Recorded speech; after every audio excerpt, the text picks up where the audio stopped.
تازه خبر د سولې عالي شورا مذاکراتي پلاوی قطر ته روانېږي د چې دا پلاوی د څه لپاره ځي، آیا د بین الافغاني خبرو لپاره او یا که د کوم بل هدف لپاره ځي، دلته په دغه ویډیو کې را سره کتلی شئ. لیدونکو سلام، وخت مو په خیر. د طالبانو د قطر دفتر یو غړي خبریال ویبپاڼې ته وویل چې د بین الافغاني مذاکراتو لپاره ټول مراحل پای ته رسیدلي دي او ډیر ژر به د افغانستان د سولې د عالي شورا له لوري د معصوم ستانکزي په مشرۍ مذاکراتي ټیم قطر ته ولاړ شي. بین الافغاني خبرې به په قطر کې وي او دواړه لوري به مخامخ سره جرګه کیږي. طالبان وایي له افغان حکومت نه غوښتنه کړې چې د افغان مذاکراتي ټیم غړي دي قطر ته تر راتګ وړاندې د کرونا ناروغي ټیسټونه وکړي او د ټیسټ پاڼې دې له ځان سره قطر ته راوړي.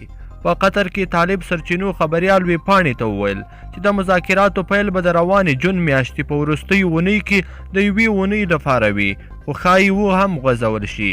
د افغانستان د سولې د عالي شورا د وزارت یو لوړ رتبه مامور هم خبریال ویبپاڼې ته تایید کړه چې مذاکرات به په قطر کې وي او کیدای شي د روانې اونۍ په پای کې مذاکراتي ټیم له کابل څخه د قطر په لور وخوځېږي. د سولې وزارت چارواکي وایي چې د مذاکراتي ټیم غړو له کرونا وړاندې د کرونا ټیسټونه ورکړي وو چې د 4 ټیسټونه مثبت او د پاتې نورو یې منفي دي. د دغه لوړ رتبه مقام په وینا چې د مذاکراتي ټیم ټول غړي به یو ځل بیا هم تر مذاکراتو وړاندې د کرونا وایرس ټیسټونه کوي او هغه کسان چې کرونا ولري خبرو کې به ګډون نه کوي.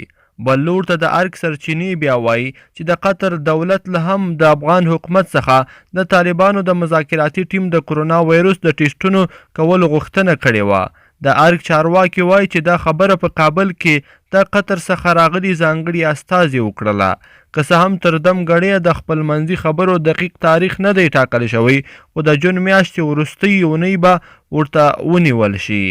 درنو لیدونکو، په دې هیله چې دغه خبر به تاسو را سره تر پایه پورې کتلی وي. که زموږ دا ویډیو مو خوښه شوي، ډېر لایک کړئ د سره او د یوټیوب چینل هم در سره ضرور سبسکرایب کړئ.